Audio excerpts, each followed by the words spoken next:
É a voz que eu dirijo a minha prece, e de manhã já me escutais. Desde cedo eu me preparo para vós e permaneço à vossa espera.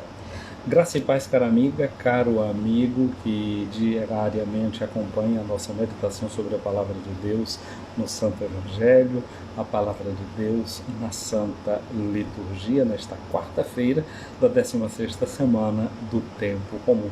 É uma alegria com você meditar essa Palavra de Deus no dia de hoje. Eu sou o Padre José Raimundo dos Santos, eu sou da Diocese de Amargosa, na Bahia, e como eu já disse, para mim é uma alegria meditar a Palavra de Deus com você. Hoje nós começaremos a ler o capítulo 13 do Evangelho segundo Mateus, o que significa dizer que nós entraremos na escuta do terceiro sermão daqueles 5 com os quais Mateus organiza o seu Evangelho. Já ouvimos o Sermão da Montanha, já escutamos o sermão missionário e agora esse sermão sobre o reino, ou chamado sermão das parábolas. Jesus nos ensina hoje uma forma de comunicação. E a parábola é uma forma de comunicação, digamos assim, simples. Simples porque Jesus parte das coisas concretas, simples porque Jesus parte das coisas da vida, simples porque Jesus fala de coisa que todo mundo conhece, que está ali na altura da mão de cada um. Jesus olha para a vida dos agricultores e pode falar do reino de Deus com uma linguagem que os agricultores compreendem. Jesus fala do reino de Deus para mulheres que estão ali no meio da multidão e vai lá na cozinha e pega aqueles ingredientes que são típicos para preparar um pão. Jesus vai falar do fermento, Jesus vai falar da farinha. Jesus usa essas imagens. Jesus conversa com pescadores e para falar do reino de Deus, ele não vai usar outras imagens muito distantes daquela que os pescadores compreendem. Ele vai falar do reino de Deus comparado com uma rede. Ou então, Jesus tendo comerciantes que falavam com ele, que o ouviam, ele também fala de um comerciante que descobre uma pérola que é muito preciosa e assim fala do reino de Deus, de forma que cada um, no seu contexto, na sua situação concreta, pode compreender o que é que seja o reino de Deus. Eles entendiam o que era uma festa de casamento, entendiam o que era um banquete, essas questões sociais, né, que faz a gente se sentir importante quando alguém faz um convite para a gente. Então, Jesus pega de todas essas imagens e ajuda as pessoas a aprofundarem o sentido do que seja o reino de Deus. Mas você já ouviu muitas vezes a gente falar daquele tipo de comportamento que é assim, que você aponta a lua ou uma estrela para alguém e ela, em vez de olhar para a estrela, ela fica ali fixada olhando no seu dedo? Tem gente que é assim, né? Não presta atenção, por exemplo, no conteúdo que Jesus está dizendo e se agarra em certas imagens que em determinado momento pode ser secundária para a eficiência do discurso que está sendo feito. Por exemplo, uma pessoa me perguntava dessa história: mas os discípulos de Jesus também andavam armados, não é verdade? Porque está lá que Pedro estava com uma espada e feriu com uma espada o servo do sumo sacerdote. Com essa conversa, a pessoa queria me convencer que o discípulo de Cristo andava armado. Eu tive que pedir a essa pessoa, né, que olhasse para exemplos concretos que a gente tem no dia a dia. Por exemplo, não tem muito tempo atrás, em 2005, que assassinaram a irmã Dorothy, que é, sem sombra de dúvida, uma testemunha, uma mártir dos nossos tempos atuais, pela causa da floresta amazônica, dos pequenos trabalhadores. Quando disseram a ela, cadê a arma? Ela simplesmente abriu a bolsa que tinha e mostrou, disse que o livro dos Evangelhos, e leu a passagem do Sermão da Montanha. Olha aí qual é a arma dos cristãos. Aliás, os primeiros cristãos tiveram dificuldade muito séria, por exemplo, para admitir o serviço militar de cristãos. Muitos deles tiveram que desistir do serviço militar porque tinha que fazer um juramento que confessava a divindade da cidade de Roma, a divindade do imperador, e também porque eles precisavam pegar nas armas, e ninguém pega em arma para cavar a terra para poder fazer uma plantação. As armas têm uma outra finalidade, e então os cristãos tiveram sérias dificuldades em entrar neste mundo e admitir que cristãos pudessem servir ao exército. Aliás, a gente conhece também, por exemplo, a objeção de consciência, que é contida no ensinamento moral da igreja. Ele diz para essa pessoa, né, para ela dar uma olhadinha no compêndio da Igreja Católica, da doutrina social da Igreja Católica, e ouvir o que é que lá diz o magistério da igreja, a palavra do Papa, a palavra das conferências episcopais, sobre toda essa questão de armamento. Mas, ok, voltando a esse capítulo lá do capítulo 18 do Evangelho de João, quando Jesus pergunta se alguém tinha alguma espada, etc., ele diz assim, que é para se cumprir uma passagem da Escritura que diz que Jesus foi encontrado no meio dos malfeitores. Não é que eles deveriam estar usando arma. Aliás, Jesus disse que quando eles partissem em missão, nem sequer um cajado, um bastão, eles não poderiam levar. Porque muitas vezes esses cajados serviam como uma forma de arma branca, sei lá que arma era marrom, sei lá o que, para poder se defender. Nem isso aquele que estava indo em nome de Jesus deveria levar com ele. Aí a gente já vê que o espírito da não violência é o espírito que está dentro dos cristãos. Então, era para dizer que Jesus foi encontrado no meio de malfeitores. A finalidade não era estar com arma para ferir ninguém, mas para que Jesus fosse considerado que estava no meio de malfeitores. E malfeitores, os apóstolos de Jesus, não era. A finalidade era aquela de dar uma espécie de ensinamento e cumprir uma palavra da Escritura, mostrando do lado de quem é que Jesus está, do lado de quem é que Jesus fica. E depois, quando Pedro usa daquela arma e fere a orelha de Malco, Jesus diz para ele colocar a espada dele na bainha, porque quem com ferro fere, com ferro vai ser ferido. Ou seja, o uso da violência só vai produzir mais violência. Se você põe a sua garantia, a sua segurança nas armas, e pessoalmente usando as suas armas para se defender, vamos ter uma legião de mortos, de mutilados, de gente não é, que perde a vida e que fica prejudicado na própria vida. Portanto, a arma não é uma norma para que o cristão e o discípulo de Cristo use para poder se defender. Porque quem deve pensar na sua e na minha segurança é o Estado. A segurança é uma questão do Estado, é uma responsabilidade do Estado. Veja então como uma passagem da Bíblia pode ser mal interpretada. Aí tem uma outra questão que é muito interessante, que é que no livro do Levítico diz sempre que o sacerdote, aquele que vai oferecer o culto a Deus, ele deve ser uma pessoa sem defeitos físicos.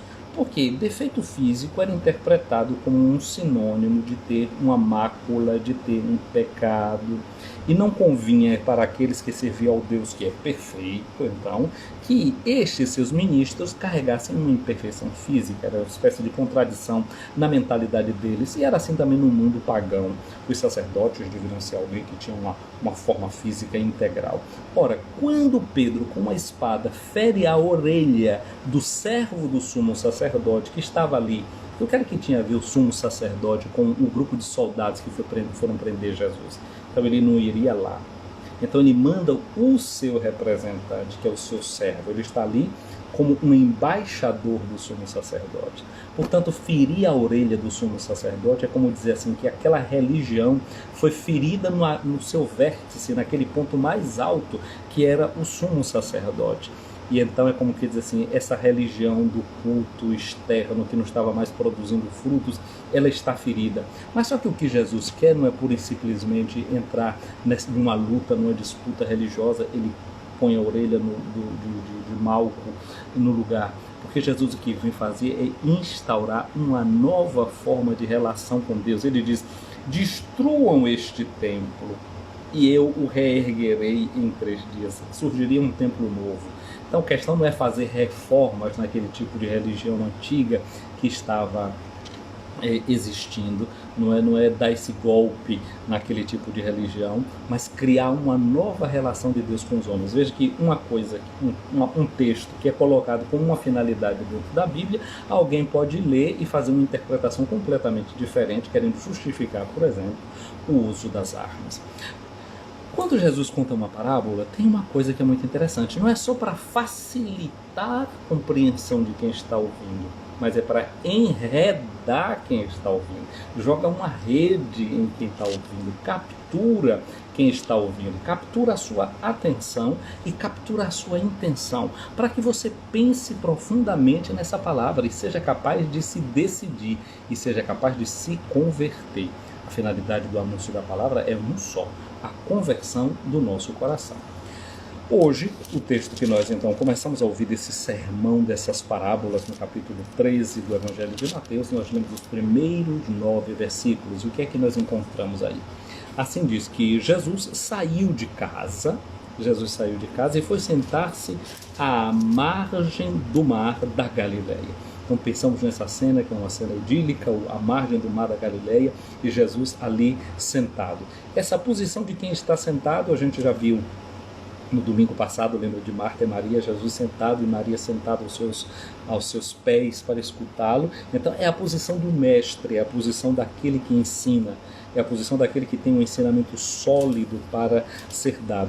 Só que Jesus não está sentado na cátedra de Moisés, como tinha nas famosas sinagogas, que Jesus disse: os fariseus, os escribas, os doutores da lei se sentaram na cátedra de Moisés. Jesus não precisa da cátedra de Moisés para poder ensinar. Jesus encontra um lugar diferente, lugares alternativos, e Jesus vai para a margem.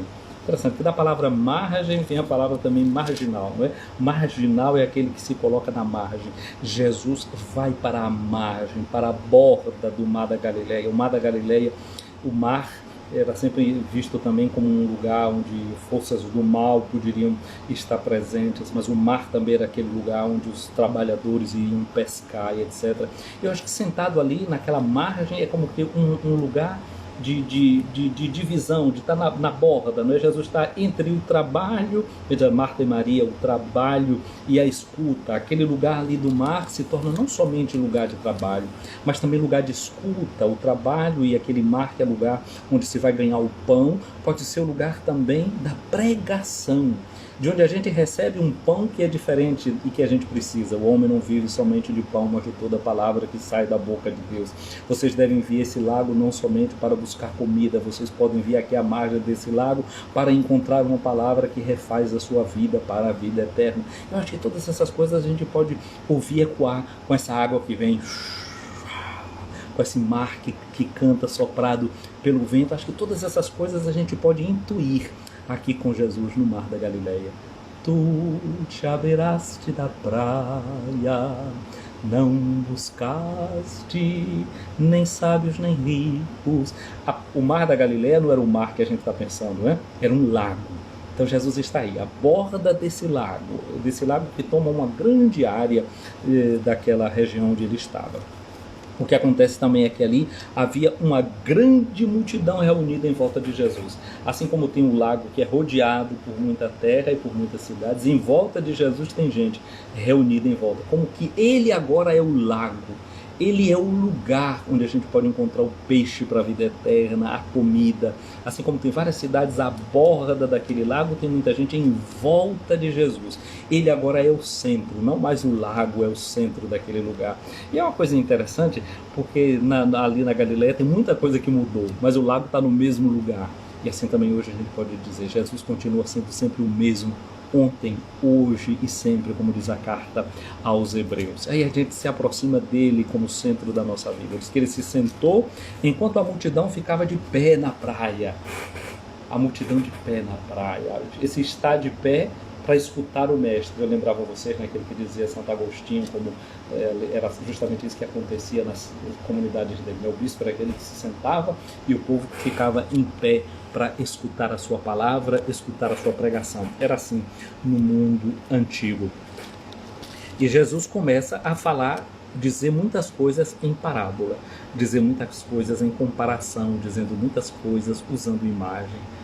Quais são as imagens que podem vir dentro da gente, né? Diz os orientais que uma imagem vale mais do que 1000 palavras.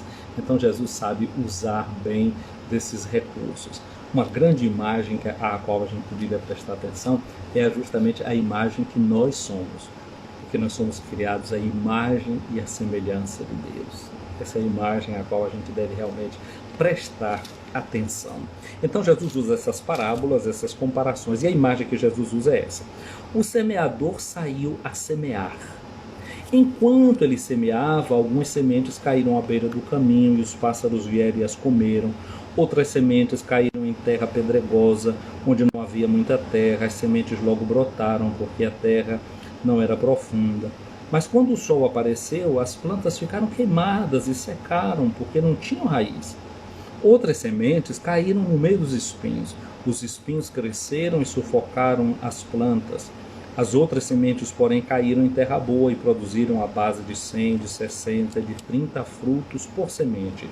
Quem tiver ouvidos, ouça. Eu diria que essa é a parte central desse ensinamento de Jesus. Quem tem ouvidos, ouça. Vamos voltar para a imagem que a gente escutou no domingo. Marta e Maria. Maria estava sentada aos pés de Jesus, escutando as suas palavras. Então nós estamos aqui também para escutar essas palavras de Jesus. Mais adiante a gente vai ouvir o que é que Jesus vai dizer. Que a semente é a palavra de Deus, que o semeador é Cristo e que aquele que encontra Cristo, não é? O que é que faz? Encontra a vida eterna.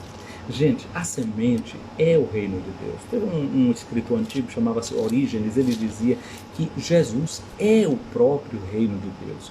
Portanto, dizer que ele é o reino de Deus e que ele é o semeador, que a palavra é o reino de Deus, está dizendo que Jesus está falando dele mesmo, do seu ser.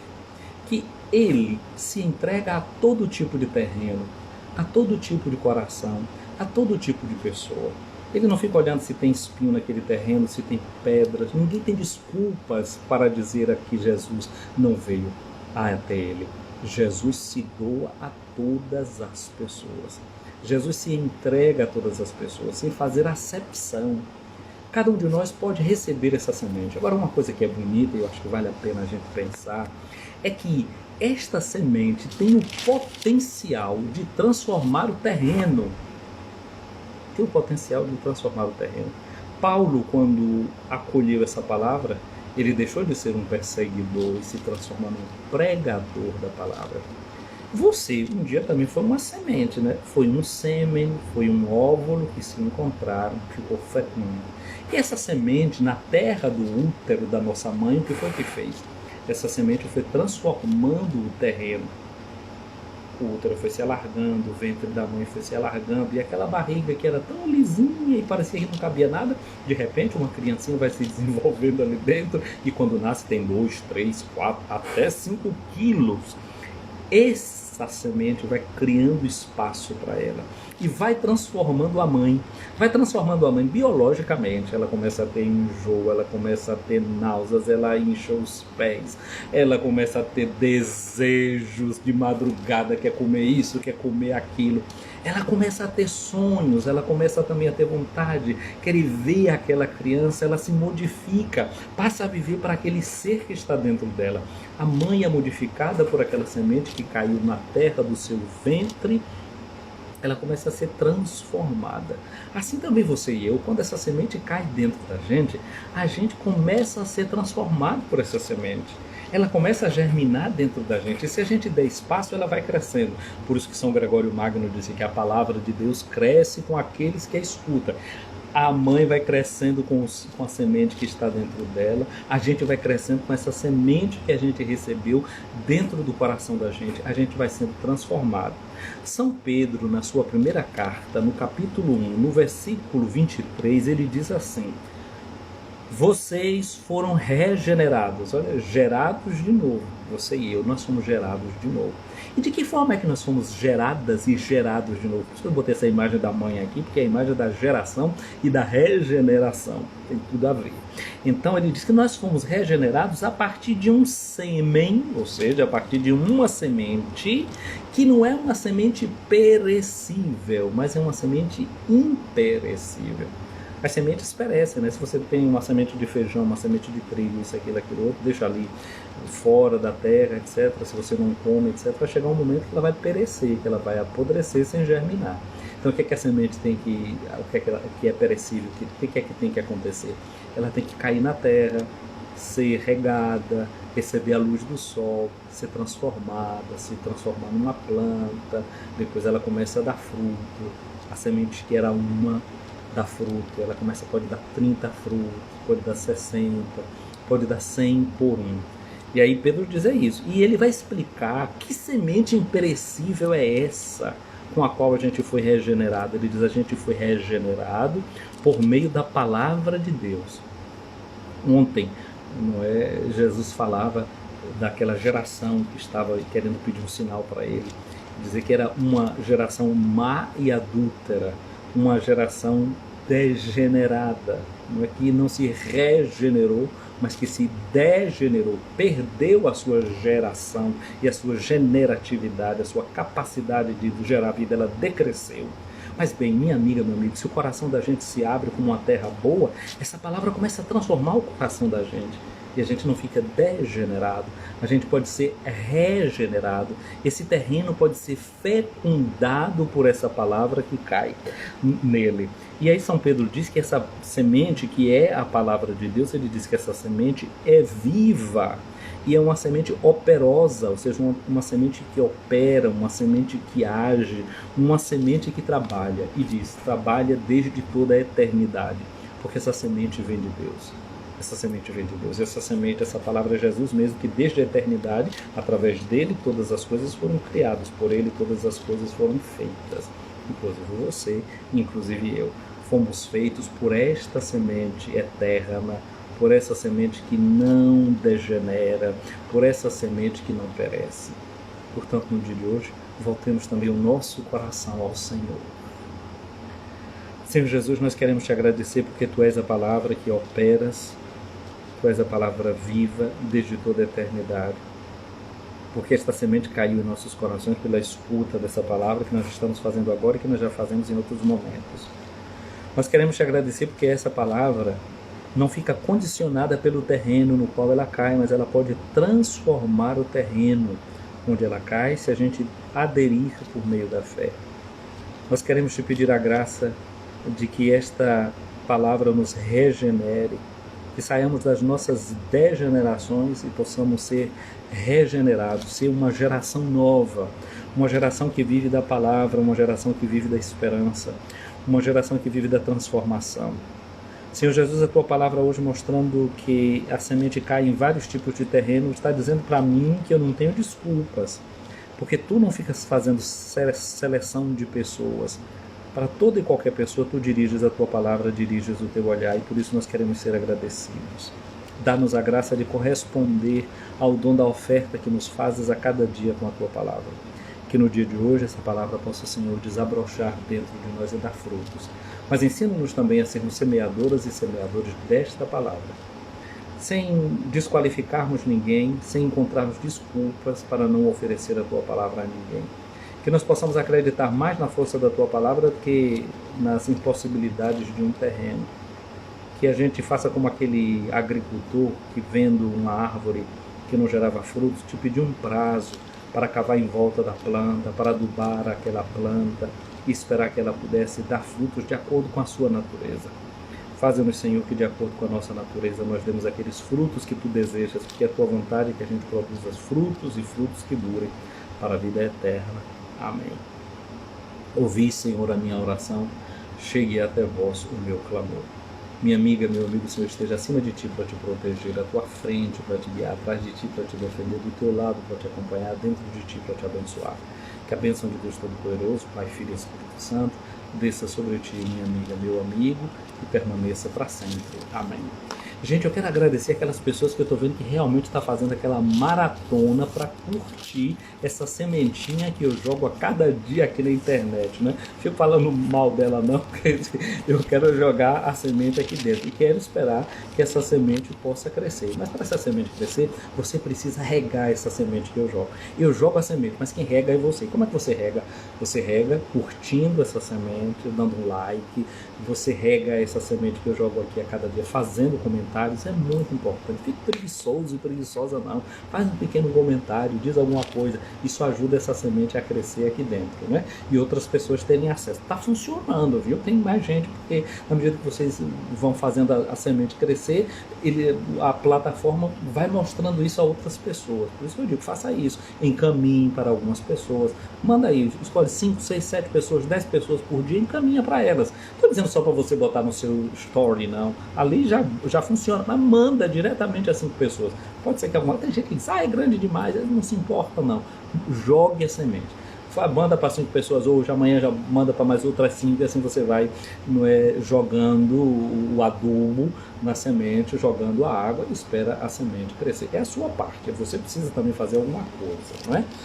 Se você não tem a coragem de se lançar fazendo, então ajuda a quem se expõe, então, que é o meu caso, né? Gente querida, então olha, eu agradeço isso aqui a vocês, essa ajuda que vocês estão dando, indo lá, curtindo, comentando, está funcionando, muito obrigado. E então, um abraço para vocês, eu vou salvar aqui essa nossa live, e você também lá no meu canal do YouTube, lá na página do Facebook, no meu perfil do Facebook também. Se não tiver tempo, entrou ali, vai, procura lá, curte 2, 3, 4 vídeos, assim, dá um like, pronto. Fez a sua parte, vai fazendo aí o que é possível para você. Não adianta a gente ficar querendo botar desculpa, não é? Desculpas é o que não funciona. Faz a tua parte. Um abraço para a Aline Sampaio aqui me acompanhando, a Aldaleia e a Clarice Rodrigues, Eli Souza, Eli, minha afilhada, Deus te abençoe, Edileuza, Maria das Graças aqui me acompanhando também, um abraço, não é, a vocês interagindo nesse momento de live, vai curtindo logo essa live aqui agora e depois vai encaminhando para outras pessoas. Um dia abençoado, na paz e na graça de Deus.